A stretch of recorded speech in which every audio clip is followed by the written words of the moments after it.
Ontem, quem esteve aqui comigo ontem, me viu falar sobre Jesus enviando os seus discípulos como cordeiros por meio dos lobos e dando aquelas instruções de irem sem ganância, vivendo todo dia o dia que eles estavam vivendo, sem darem privilégios aos ricos locais para que se servissem do dinheiro deles, embora Jesus não tivesse nenhum problema com relação ao homem e mulher ricos, generosos, que quisessem ajudar e servir, ele mesmo tinha, de acordo com Lucas 8, um grupo de pessoas de bem, de recursos, que andavam com ele, ajudando-o nas suas necessidades. Mas aqui o que ele está dizendo é outra coisa. Não seja oportunista, não vá procurar, baseado na renda do lugar, aqueles de quem você vai se aproximar. Ao contrário, procure os filhos da paz, e se você encontrar gente da paz, gente do bem, entre na casa dele, fique na casa dele, more, o tempo que você necessitar, coma dessa comida com gratidão e vá para as ruas com a melhor atitude de curar doentes, purificar leprosos, meter a mão na chaga da angústia humana aonde você estiver. É assim que a gente faz. E expulsem os demônios, curem os doentes e privilegiem os filhos da paz e não andem com ganância no coração. Lucas 10. E aí eu li dizendo que eles voltaram com extrema alegria dessa coisa toda e encontraram Jesus e disseram: Mestre, até os demônios se nos submetem pelo teu nome. Ao que Jesus lhes respondeu: Eu vi Satanás caindo do céu como um relâmpago. Eis que eu vos dei autoridade sobre serpentes e escorpiões e sobre todo o poder do maligno, e nada, absolutamente nada, vos causará dano. No entanto, alegrai-vos, não porque os demônios se vos submetem, mas porque os vossos nomes estão escritos no livro da vida. E aí agradeceu ao Pai por ocultar essas coisas dos sábios e entendidos e revelá-las aos pequeninos, porque assim foi do agrado de Deus. É soberania absoluta dele revelar quem ele quer, como ele quer, não depende de quem quer nem de quem corre, mas de usar Deus de misericórdia e luz para conosco no nosso entendimento, e bem-aventurado é aquele que não resiste à iluminação nem à revelação que recebe. Bom, isso foi ontem, eu falei muito mais sobre a segurança que o Evangelho dá e como ela é estribada em coisas simples, singelas, não em ritos, em aparatos, em grandiosidades, não. Satanás cai do céu é quando encontra gente que anda assim, gente sem ganância, gente que caminha pela fé, gente não interesseira, gente que privilegia a paz e os filhos da paz, gente grata e que se alimenta e vive do que lhe é oferecido, gente do amor, gente da justiça, gente do juízo, gente da compaixão que mete a mão na chaga humana, no pus humano, e leva a vida com a alegria de compartilhar aquele que nos enviou. E aí Satanás cai do céu. Não é preciso reunir não sei quantas pessoas em volta da cidade, tudo isso é paganismo inventado para gerar falsas mobilizações, porque as pessoas não querem viver aquilo que abala os céus, a terra, aquilo que derruba Satanás do seu trono de soberania sobre os homens. São essas coisas singelas que têm o poder de destronar o diabo na vida da gente, na vida dos discípulos, na vida daqueles que andam pela fé no mundo. Essa é a verdade esmagadoramente simples e incontestável, e é a única. E aí ontem mesmo eu disse que se eu tivesse tempo, Eu iria passar aqui para Efésios e ler no capítulo 5 de Efésios um texto que comigo mesmo você já ouviu a leitura centenas de vezes. E faz 2 semanas eu falei a respeito do assunto, mas eu quero falar, porque nós estamos vivendo esse tempo. É um tempo denso de principados, de potestades. E o diabo não está caindo do céu por causa da bondade dos crentes, andando como ovelhas no meio de lobos, caminhando com a natureza de Cristo no mundo. Não. O diabo está associado. Ele disse: tudo isso eu vos darei se prostrados me adorarem, e a maior parte dos cristãos ficou de quatro.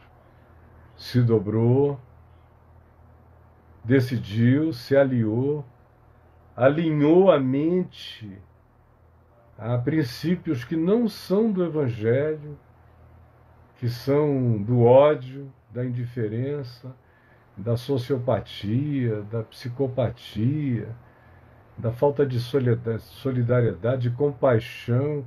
A maioria dos cristãos ficou de quatro, ganhando e recebendo tudo quanto o diabo está podendo dar. Nesse contexto, tudo isso, acesso, poder, ajudas diferentes, mas que recebem, concessões variadas, validações e um monte de outras coisas que eu sei, mas que não quero nem mencionar aqui para a gente não ir longe demais, mas, todavia, a grande maioria daquilo que a gente chama igreja está de quatro para o trono de Satanás, beijando os pés daquilo que é anticristo, que não é evangelho, que é anti-evangelho, que é apostasia, que é engano. Milhões, alguns ignorantes, outros nem tanto, e a maior parte da liderança interesseira e pervertida no coração, perderam a alegria da salvação, perderam a esperança da vida eterna, vivem só para as coisas terrenas. O Deus deles é o seu próprio ventre, é aquilo que os satisfaz, é aquilo que, humanamente falando, os empodera. É disso que decidiram viver, é para essa causa que se dedicam de dia e de noite e odeiam quem diz diferente. Eu sei que eu sou uma voz, com algumas poucas outras, clamando no deserto. Já fui uma voz solitária mesmo, por muitos anos, clamando sozinho no deserto. Agora, graças a Deus, tem algumas outras se alinhando, entendendo e tendo a coragem de falar e de dizer a verdade. A verdade. E não há nada nesse mundo que me vá fazer dobrar a minha consciência, ao contrário. Eu estou aqui com arco, flecha, escudo, espada, capacete, vestido com a verdade, para enfrentar principados, potestades e poderes. E olha para mim e vê se eu estou com medo de alguma coisa. De nada, nem de ninguém. De ninguém. De poder humano nenhum. Nem agora e nem quando tudo ficar horrível. Não há medo aqui, só há a coragem simples do Evangelho e há o poder, a autoridade que me foi dada para proclamar essa palavra que cura tanto quanto julga, tanto quanto nos faz dizer: eu deixo com vocês até a poeira desse chão de maldades que vocês construíram, eu não quero nada, eu não levo nada. O príncipe deste mundo é que é o senhor das decisões e das entregas de vocês, e ele nada tem em mim, em nome de Jesus. Paulo diz isso em Efésios 6, desculpa, no verso 10. Quanto ao mais, se é que existe alguma coisa a mais além disso, quanto ao mais, sede fortalecidos, recebam a força, a exousia, a autoridade, o poder, sede fortalecidos no Senhor e no iscuos do seu poder, que de fato é uma palavra que aqui está traduzida por força, mas que significa domínio. Sede fortalecidos no Senhor e no seu domínio. A nossa força decorre de nos colocarmos sob o domínio do Cordeiro de Deus na nossa vida, daquele que nos enviou, nos dando autoridade sobre serpentes e escorpiões e sobre todo o poder do maligno. Fiquem sob este domínio. Não saiam dessa consciência. Essa consciência é que é a força, é que é o poder, é que garante a vitória. Não se desviem disso. Ao contrário, fortaleçam-se nessa consciência, enraizem-na no ser de vocês, com todo o poder, sem medo, sem vacilação, sem barganhas a fazer. Enraizem-se, revistam-se, cubram-se de toda a armadura de Deus, de toda a proteção divina, e a proteção divina é essa, simples assim, conforme descrito em Lucas 10, cuja suma eu repeti agora. Revistam-se dessa armadura, que não é como a armadura portentosa de Saul, que Davi não conseguiu vestir. Larguem isso tudo, peguem a funda, as 5 pedras do ribeiro, confiem na simplicidade do Evangelho e partam para diante do gigante. Revistam-se da armadura de Deus para poderes ficar firmes contra as ciladas do diabo, porque é muita cilada. Eu vejo gente santa, gente boa, gente querida, mas não prestando atenção, vacilando, não vigiando. De repente você vê a pessoa foi puxada para dentro de uma arapuca, de uma cilada. Aí está ali aquela pessoa que antes tinha uma vida tão legal, presa a esquemas dos quais ela não consegue mais sair, porque foram enredadas e não tiveram a acuidade, o discernimento, a percepção, a luz, para discernir que estavam botando um pé no laço, em nome de honras, de favores, de privilégios, de exaltações, de pedidos de oração. O diabo adora pedir oração, citar um Salmo 91, estabelecer um diálogo pseudo-bíblico. Aí até os eleitos, como disse Jesus, até aqueles que são gente boa, se deixam enganar. Se deixam enganar, como a gente tem 2000 anos de histórias de engano, e temos hoje, à nossa volta, uma história gritante de engano, de cilada do diabo.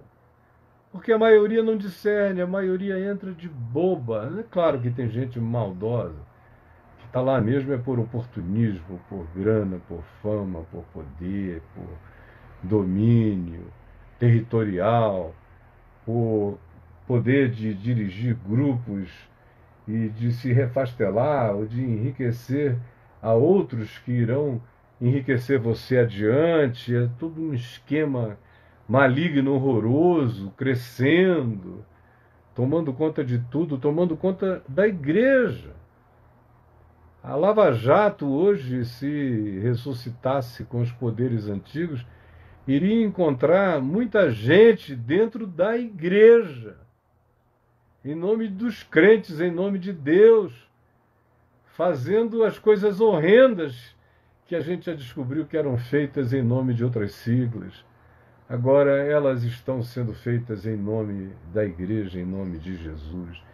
E você não percebe isso, né? Não enxerga essas ciladas, não percebe que o nosso embate, o nosso confronto, não é contra a carne, não é contra sangue, não é contra os personagens e as personas que dão visibilização a esses poderes invisíveis, mas é contra os próprios poderes invisíveis.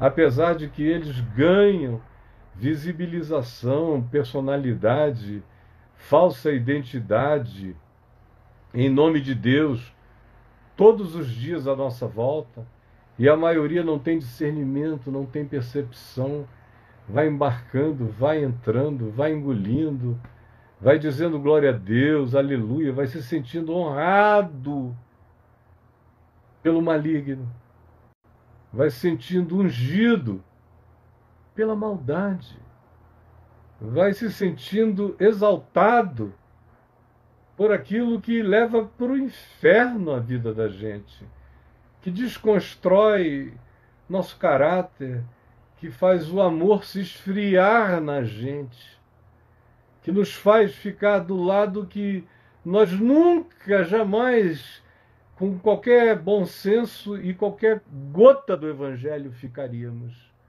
Mas temos ficado. Tristemente, milhares, milhões têm ficado. Eu não canso de dizer, nem vou cansar. Você saia, desligue, vá para outro lugar. Mas aqui em mim você vai ouvir a palavra dessa profecia.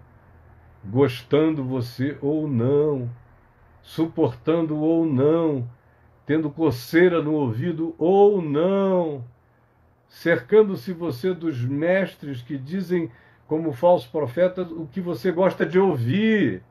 No entanto, a palavra de Deus não cessará de ser proclamada nessa geração outra vez e nas próximas, porque o Senhor há de nos fortalecer e a outros para que isso seja feito com coragem, porque Deus não nos deu espírito de covardia, mas de poder, de amor e de moderação. E é nesse espírito que a gente enfrenta o dia mau, que a gente fica livre das ciladas do diabo, discernindo que a nossa luta não é luta para ser vencida com estratégias mundanas, com joguinhos políticos. Não. Não é contra a carne, não é contra o sangue, mas sim contra principados. São seres de outra dimensão. Na linguagem antiga da Bíblia, poderiam ser associados a arcanjos caídos, principados. Os arcanjos eram chamados de príncipes.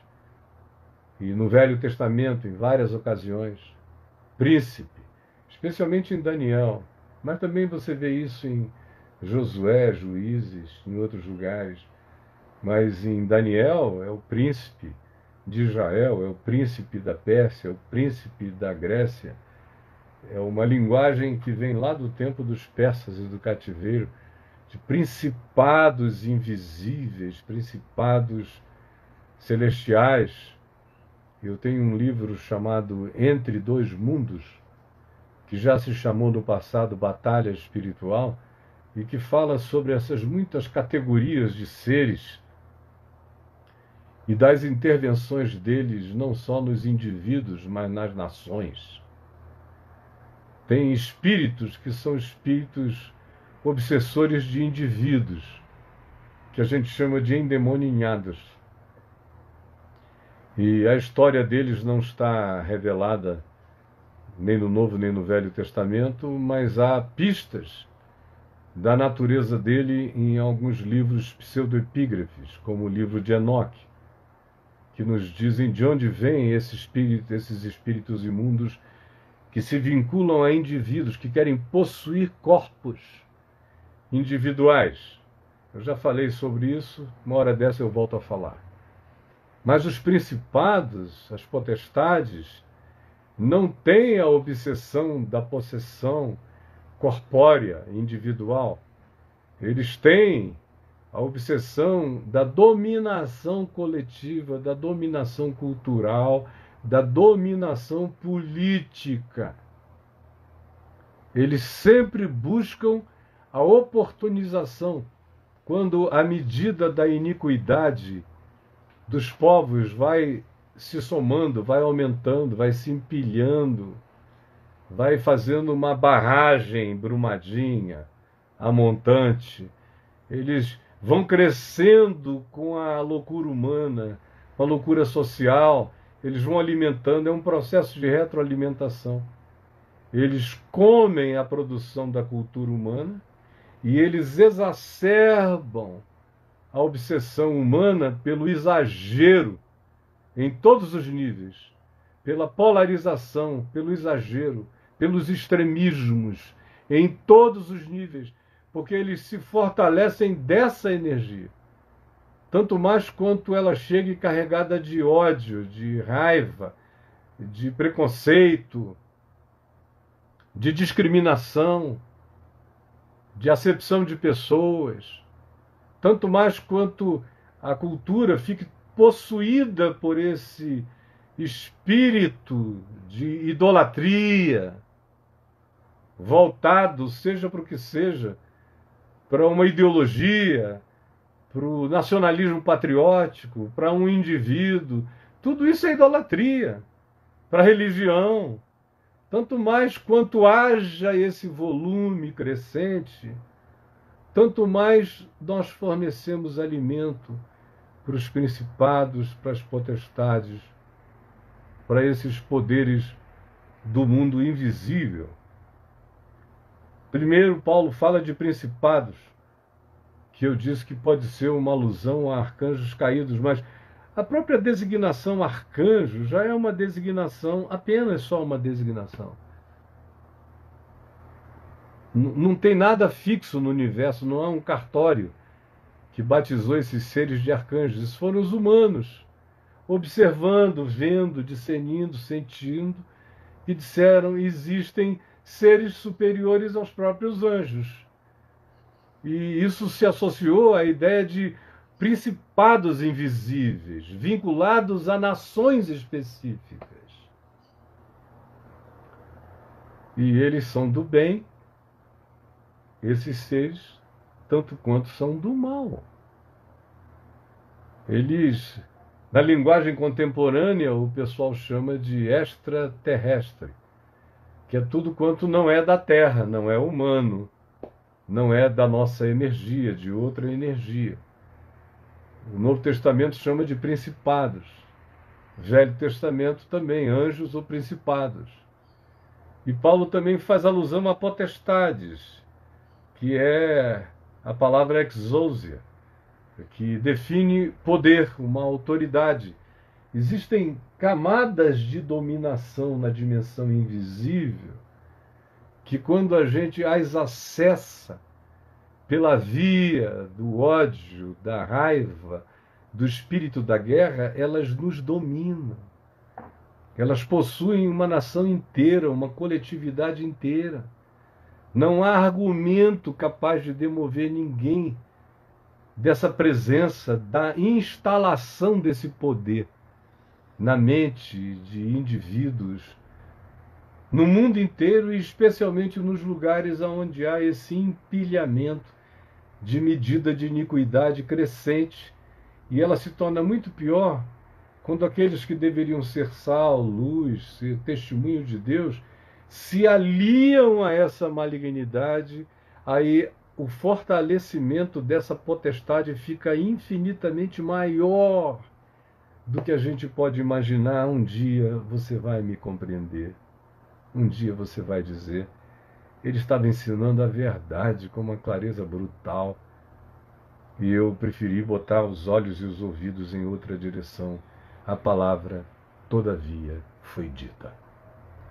Principados e potestades, dominadores, os dómenes deste mundo tenebroso, do controle político, São aqueles que se fazem um com esse poder, que, como diz Paulo, ficam à disposição da manifestação desses pensamentos, desses desejos, desse espírito antimorte que assola indivíduos, mas assola, sobretudo, nações inteiras. Há nações que, de repente, amanhecem sob uma insígnia espiritual diferente. Mudou tudo da noite para o dia. E mudou para pior, mudou para horroroso. E a gente não tem mais o que dizer. Nós não somos mais compreendidos. A palavra mais pura do Evangelho é rejeitada, especialmente por aqueles que deveriam ser os discípulos e que se tornaram apaixonados pela corrupção daquilo que não é mais Evangelho, que é só religião sem Deus, sem vida, sem amor, sem compaixão, sem misericórdia. Como até os mais envolvidos com isso, que estejam me ouvindo, sabem exatamente que é verdade, especialmente eles. Eu conheço a todos eles e sei que eles sabem que é verdade. Eu teria tanta história para contar, mas não vou contar não, agora não. A nossa luta é contra principados, potestades e dominadores da política humana. São os senhores da sociedade humana. E que ficam frequentemente carregados de maldade, não de bondade. São raros os que vêm cheios de bondade, justiça e verdade. A grande maioria pende para o lado mais fácil, para o caminho largo, para a porta larga, para o príncipe deste mundo, que transforma a pedra em pães, que promete miraculosidades religiosas, que diz: tudo isso eu te darei, se prostrado me adorares. Nossa luta é aí, contra essas forças pneumáticas, como diz o texto grego, essas forças que chegam com o poder da impressão carismática, que chegam com a força da impressão de realidades espirituais, quando na realidade é tudo feito a partir da mais básica manifestação da volúpia carnal, do capricho maligno. Você me compreende? Em nome de Jesus, Paulo diz: portanto, meus amigos, meus irmãos, tomai toda a armadura de Deus, para que possais resistir a esse tempo mau. A maioria não está resistindo, a maioria sucumbiu, a maioria se entregou. Eu estou convidando você, em nome de Paulo, em nome do Evangelho, para resistir nesse dia mau, para ser uma dessas forças da resistência do reino de Deus no meio dessa malignidade. Vistam as armaduras, cinjam-se de verdade, cubram-se com a couraça da cruz da justiça de Cristo, não negociem o Evangelho por nenhuma promessa de prosperidade, glorie-se exclusivamente na cruz e vista-se dela. Ela é, de fato, a protetora do seu dorso, da sua vida. Ande segundo o Evangelho da paz e compreenda o significado dele. Use o escudo da fé. Não se deixe apavorar. Quebre esses escudos. Quebre em nome de Jesus. Apague os dardos inflamados do maligno. E ponha o Evangelho como pensamento, como capacete, como proteção. Pense como Jesus, pense com a lógica de Jesus, pense com a lógica do Evangelho, creia nos princípios de Jesus, que aquele que se exalta será humilhado e que aquele que se humilha que será exaltado, que é na nossa fraqueza que se aperfeiçoa o poder de Deus. Não creia em nenhuma outra promessa ou revelação, é mentira satânica. Não embarque nisso. Antes, tome o capacete da salvação e a espada do Espírito, que é a palavra de Deus, não é a Bíblia como livro. É a palavra que está na sua mente, que está no seu coração, que é o chão no qual você anda, como o Evangelho da Paz, que é a espada que sai da sua boca, como palavra de Deus, não para agredir, mas é palavra de discernimento, de sabedoria, de verdade, de conhecimento. Essa é a espada com a qual você anula todos os sofismas malignos, vence todas as coisas e permanece inabalável, não esquecendo de manter a vida num estado constante de oração, de súplica em todo o tempo, orando no Espírito Santo, mantendo a sua mente santificada nos valores do Evangelho e no significado da lei da vida, segundo ensinada por Jesus, praticada por você, andando nesse chão. Para isso, vigiando, vigiando, vigiando, de olhos bem abertos, não dê moleza, abre os olhos, meu querido, minha querida, veja, pelo amor de Deus, enxergue, discirna, vigie, todo dia, tem que ter perseverança, tem que ser todos os dias, não tem férias, tem que ser com toda a súplica, dizendo, me fortalece, me ilumina, me guarda, para que eu também não sucumba. E se você puder, ore também por mim, para que a palavra da verdade esteja sempre na minha boca, no meu coração. E para que não haja poder na terra que me faça recuar, que me seduza, como eu fui seduzido nos anos 90, no início dos anos 90. Fui seduzido para ser presidente dos evangélicos do Brasil. Aquilo foi meu coração se entregando ao que o meu espírito sabia que não era chamado de Deus para mim. Queria destruir o homem bom, puro, simples, corajoso na palavra e que não tinha compromisso com nada, nem com ninguém, nem com média nenhuma ponderada de grupo qualquer que fosse. Mas eu me deixei seduzir por esse poder, por outras oportunidades, facilidades, promoções. Eu sei, eu conheço, eu sei do que eu estou falando. Eu sei como acontece. Eu me enxergo, graças a Deus. E por fim me deixei seduzir pela sensualidade. E conquanto eu hoje olho para trás e agradeço a Deus por Ele ter desconstruído tudo aquilo de maneira tão veemente, não deixando nem escombros, reduzindo tudo ao pó, graças a Deus, porque foi naquela pulverização que eu fui salvo dos enganos.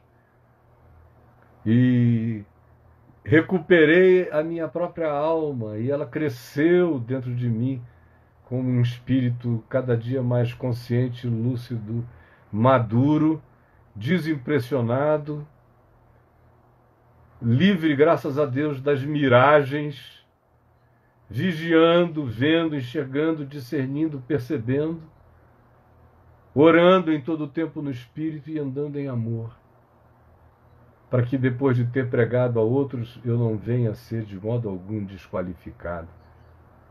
Ao contrário, ore também por mim. E não tenha vergonha do Evangelho. E não tenha vergonha desse prisioneiro do Evangelho que sou eu, desse discriminado pelo ostracismo dos apavorados que sabem que a palavra de Deus na minha boca corta como verdade.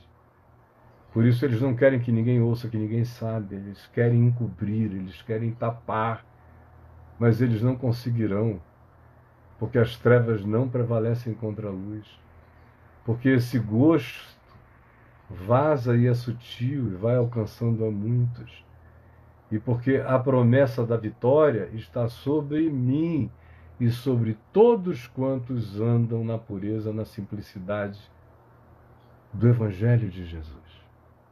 Senhor, por favor, Tu estás vivo e eu estou aqui anunciando a Tua palavra, tirando o véu, fazendo o apocalipse do mundo espiritual, para que milhares e milhões enxerguem, mas só enxergarão se o Teu Espírito Espírito quebrar essa couraça, essa blindagem de impedimento que está nos sentidos deles, que estão totalmente embotados pelas tábuas de pedra, pela hipocrisia, pela ganância, pelo ódio, pelas fobias contra a existência do diferente. Por favor, salva-nos disso que está matando a gente. É o que eu te imploro agora, crendo que o teu Espírito vai agir com o poder espiritual dessa vitória.